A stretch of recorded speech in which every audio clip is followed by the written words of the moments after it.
Hello again, Year 7. This is Mr. Wall again.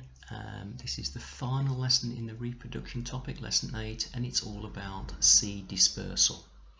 You can find more information at Activate Book 1, pages 54 to 55, and this video is available on Wolf Physics entitled Seed Dispersal. Okay, so today's lesson is about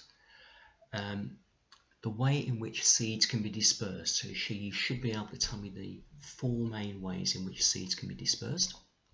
And finally describe how a seed is adapted to its method of dispersal. So how is it physically built to help with its method by which it moves from one place to another.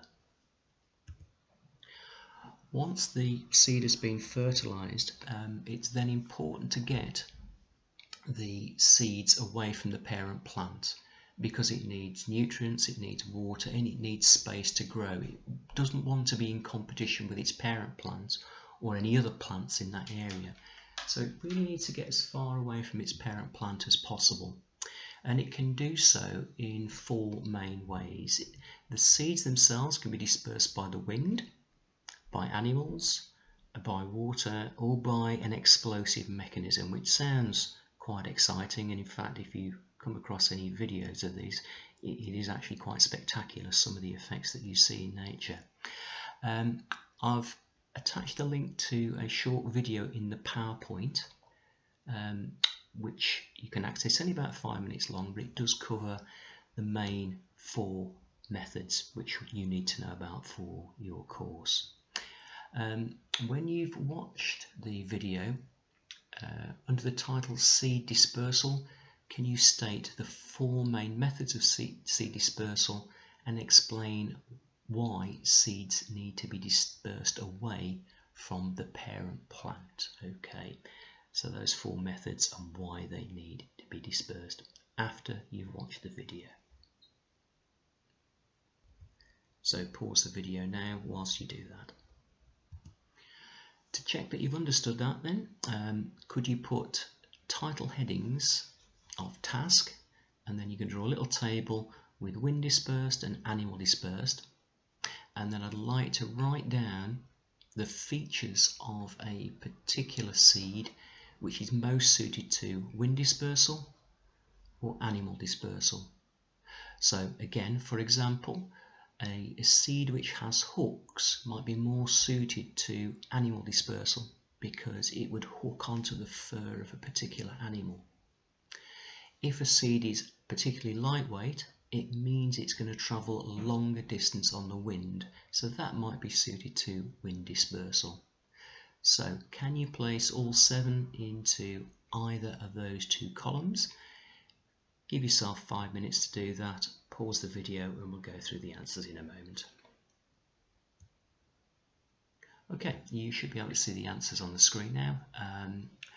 The 2 examples I've already given to you, wind dispersal, are most suited to lightweight seeds.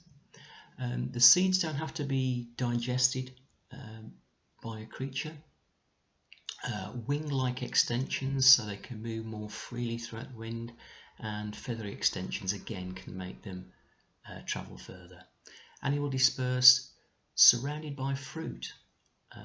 So some seeds are actually contained within a tasty fruit which the animal will then eat, seeds and all, travel off along its journey, do what it does to get rid of its waste, poo if you like, and then those seeds are excreted out a distance from the parent plant.